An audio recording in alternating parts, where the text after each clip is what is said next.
win. Damn, that was a bloodbath. Woo! It was worse than a Shakespearean tragedy out there if you're a Hornets fan, but we know what that feels like, Jay, and we've earned this one. It's good to be on with you here, man. The Magic have gotten a few wins in a row. We're catching up now. I'm freaking pumped. I'm flying down tomorrow to Orlando. Let's go. You're a gentleman and a scholar. You're picking us up from the airport, dropping us where we're staying. Oh, man. Of course. It's going to be a blast. Shout out to everyone who's coming through for Court Cousins Night. Even if you didn't get tickets for Court Cousins Night, we're going to be at the Big Storm Brewery before. Come say what's up.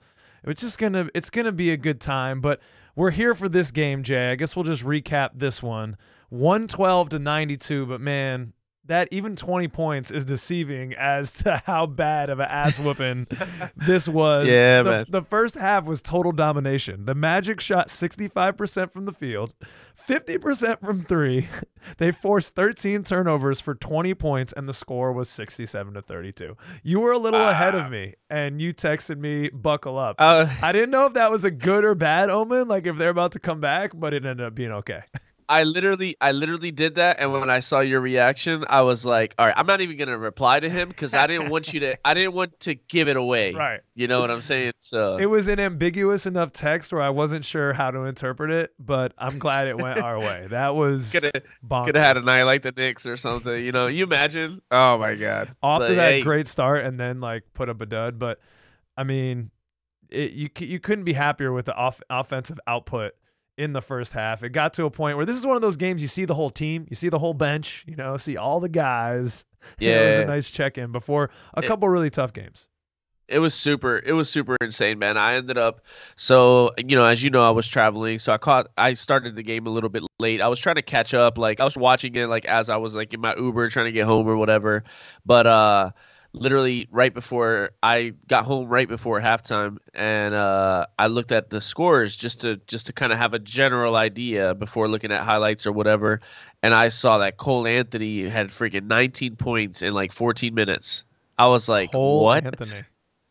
Dude, it's insane, man. Perfect from the floor in the first half. He ended with 21, but I think he was 9 of 9 from the field in the first half. I don't want to jinx it. I'm knocking on wood, but the last few games we're looking like Cole Anthony is turning around a little bit. I think he's shooting like 33.3% from beyond the arc, getting that field goal percentage up. For me, you know, he was in a real bad slump, but he talked to Dante. He said how much he's been working. Other people have been getting on him to work in the gym. You got to believe in the kid, so he showed it tonight. For sure. That's crazy, man. What a game for sure. Paolo's super nice with the passes. You know, it seems like every single game, those passes are just getting up there, man. He's, you know, I think it would be funny if somebody actually interviews him about it and be like, yo, like, you've been practicing? He's like, nah, I don't practice those. Somebody asked Luka that. You know, Luka's a really nice passer. Somebody asked him that, and he was like, yeah, I don't pass. JJ Redick, actually, in his interview, he asked him, he was like, you practice those? And he was like, nah, I don't practice at all. That's what I want, Paolo. That's what I want from Paolo. I want him to be like, yeah, like when it comes time for somebody to ask him, he better be like, yeah, nah.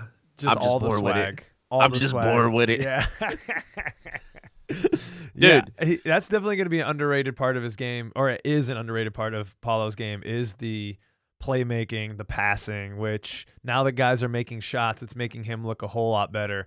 That behind the back to Jalen Suggs doesn't get the hype that it does if Jalen Suggs isn't shooting 40% from beyond the arc this year and knocks that sucker down. That was pretty. Oh, yeah, man, for sure. Like, I'm super excited, man. It's great times. Yep. Dude, you got to thank the Toronto Raptors for passing up on Jalen Suggs, man. Thank you. Let's give him a round of applause. There you go. Round of applause. Yeah. Thank you. Let's keep the beef going. I thought after Black Dick it was squashed. I thought Black Dick cured everything. No. Speaking about that, dude, everybody who is like doesn't even watch basketball. Right. Like I have coworkers that are like super nerdy that like don't watch any sports, anything, and they're like sending me Black dick, TikToks. They're sending me TikToks and all this stuff. They're like, "Hey, you're a Magic guy. What's this about?" And I'm like, "If only you knew." Oh man, I love No Dunks podcast, formerly The Starters on NBA TV, and Skeets had a hilarious list. He's like, I'm ready for all the other ones. He's got to do one with Kobe White, he's got to do one with Nazir Little, he's got to do one with just have all these. Oh my God, he's like got a dick list of different. A dick list. Yeah, Jaylen Brown. You can't leave any dicks out. You got to get all the dicks. That's hilarious. I didn't even think about that, man. I was just thinking about like what we would have done for the draft. But listen, one of the things I want to do during these recaps, we talk about the game and everything. I'm gonna start putting you in a hot seat. I'm gonna ask you a little segment. Jay's coming with a hot seat segment. Yeah, let's get it. Okay, yeah. Are you ready for it? I will save it for the end. Okay, I'm ready for it. Okay, the purpose is it's supposed to be hard questions for you to answer. So I want to make it as difficult as possible for you to answer. You're trying to put me in a corner. You're trying to have people yell at me on Magic Twitter. That's what you're trying to do. Oh, and then what I'm gonna do to balance it off, I'm gonna do a hot take. Okay. So I'm gonna put you in the hot seat, and then I'm gonna do a hot take. Okay. So we'll get the griddle started, baby. Get the griddle started. And then we're gonna figure out who. We let the people comment and be like, "Yo, nah, Jay's take wasn't it," or Okay. All right. We'll try it on in just a moment. The only other things I really have to say is, the defense was stifling. That's. We haven't been playing the best competition, but when you're playing those types of teams that are sub 500 end of the season, a team like the Hornets that's been banged up all year, playing with different lineups, you really want to put it on them and rest your hat on your strength, which for us is our defense, because the next couple of games that we're going to be down there in Orlando for, baby, those are not as easy opponents. The New Orleans Pelicans and the Sacramento Kings, that's going to put us to the test. What I like is that we didn't play down to the competition. We put it on them. We're up by like 40, 50 points at one point, and we have been on the other side of that. So part of me did feel some sadness for the Hornets fans. I was just like, damn, I can't even watch anymore. I can't. But I guess they're not watching probably in Charlotte because they've got a team of they're like the island of misfit toys. They've got some interesting pieces there. I really like Trey Mann. He's lit us up before. Like Nick Richards is a solid big. Bertans, Micic, that dude who won the EuroLeague MVP. He's nice. He's nice. Grant Williams, asshole. They got the Poku, the Fishman. Bro. But Brandon Miller is a G. Brandon Miller is a G. That was a good pick over Scoot. Everyone was giving them shit. How'd you do it over Scoot? 21 points, 7 of 20, not efficient, but he's a freaking rookie. What do you want from him? The shot looks good. That kid is a real one. He's going to be good. Yeah. I want to make sure I cover that again. Screw Grant Williams, bro. I really cannot stand that guy. Yeah, he's scrap, but he's a guy, if he was on our team, you'd love him. He's that type of dude. No, okay. No, absolutely not. He's just annoying, bro. Here's the thing is the last time he was in Dallas, right? This was before trade deadline when we played Dallas. I was at the Amway and I watched his behavior, just demeanor with the people on the sideline and stuff. And he's just 100% troll. Okay. But he's got no space to do that. I don't know. Who are you, bro? You were on the Celtics. They carried you. You made some threes because nobody guarded you. Great, congratulations. Exactly. You go to the Mavericks where they need you to do something and you don't do shit and they trade you. Congratulations, you played yourself. And he's falling in my Pat Bev line of players, where you just if we were to get you, we're gonna write you off. We don't want you either. That's fair. The last thing I have before the hot seat, Isaac shot. I was bummed we didn't see him again in the second half. He only played 8 minutes in this game, I believe. But damn, he looked really good. And over the last 10 games, I believe David Steele mentioned this as well. As I was looking it up, I'm like, damn, David, I was just about to look that stat up. You stole my stat, bro. But over the last 10 games, he's only played 6 of them. He's shooting 62.5% from the field and also 62.5% from 3. It's only on 2.7 attempts, but for Isaac though, it's pretty good. It's buckets. He's taking a lot of shots from outside, and he's shooting not really, to mention really well. defense is like the main game for him. So ridiculous. Plus 13 tonight. I think he was only behind Cole Anthony, who was, or not, that's a lie. There was a lot of people ahead of him, but only because he didn't play so much. But yeah, defense, that's going to be a difference maker. I understand they don't want to get him injured. They're using the white gloves with him, only break in case of emergency. But we're going to need him in the playoffs, so hopefully he's ready to go. For sure. Couple things I got. So I wrote this down just maybe as a thing that I was like, okay, I need to say this. Mm-hmm. It's probably. Obviously, we know it was an easy win. You know, it was like if you're playing 2K, you're playing against your buddy. Like, this is where you had, like, the sliders turned down on their side so that you could sit here and go crazy, right? That's how it's supposed to be because we were supposed to win this. But it's easily one of my favorite games that I've witnessed, like, blowout-wise, you know, where it's not, like, boring, you know. Till this day, probably my favorite game that I've witnessed this year was against the Kings. So I'm excited for Saturday. That game was crazy. My fiance was like wanted to kill me because I jumped into bed. I woke her up and I was like, "Yo, you gotta see this!" Like that game was insane. You talking about the overtime one where like? We went to double overtime. Yeah, double overtime. That Malik was bonkers. Monk, like that was crazy game. Yeah. Cole Anthony went off in the first half, dude. You know, we talk about the good, we can talk about the bad too. Okay, so, all right, we want to go there. We only won by 20 points. Jay wants to talk about the negative, people. Yeah, you always got to do a little bit. Our third string is just absolute ass. What? Really? And that's harsh. Yeah, it's harsh, but Explain I'm just yourself. gonna go ahead and there. Yeah. Caleb Houston looked really rough out there. He was taking some open shots, couldn't drop them.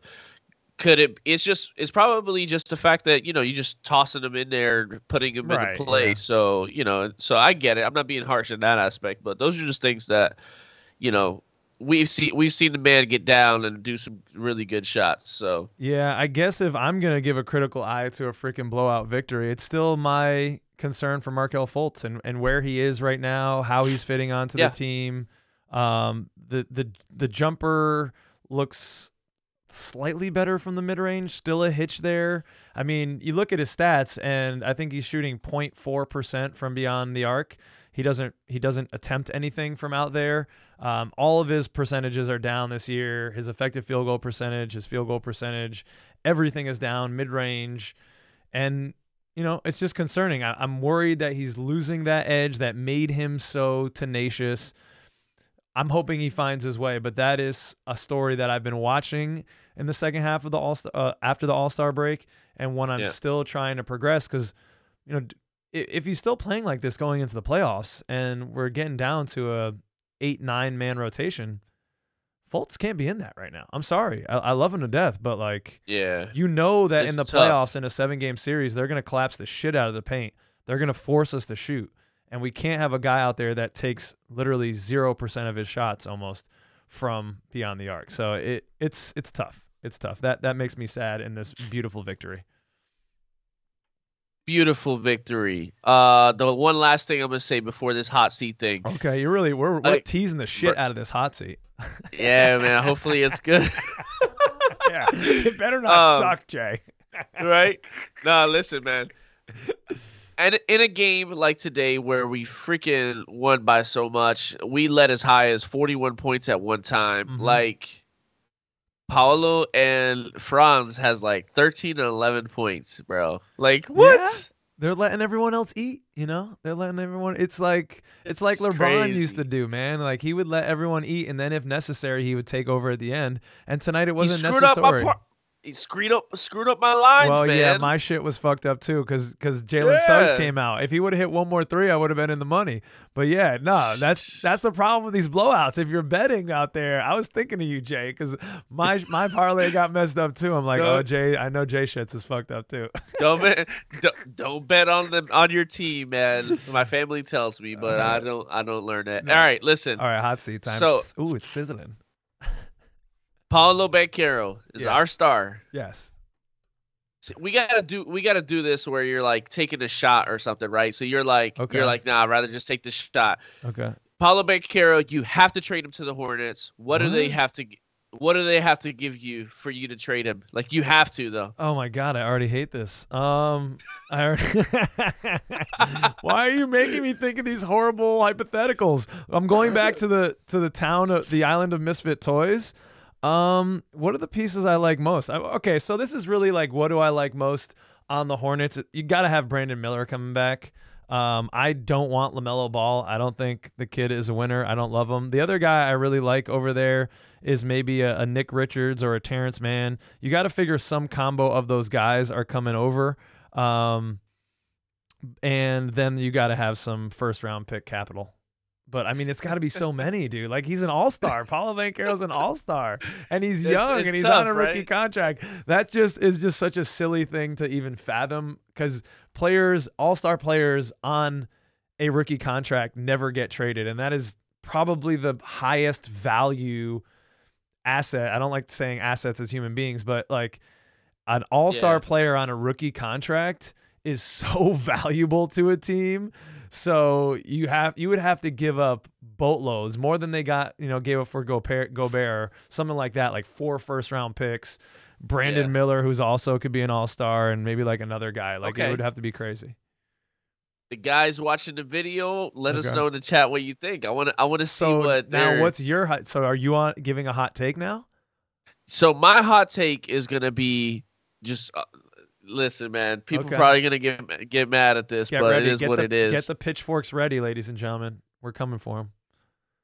If I were to just base it off of where we're at to this day, based on the draft, this is a draft thing, based on the picks that we did in the draft, if I were to base it off of how the players have played throughout this season to this point, we fucked up our draft picks. Oh, yeah. I don't even know if that's super duper hot. I don't even know if that's super duper hot.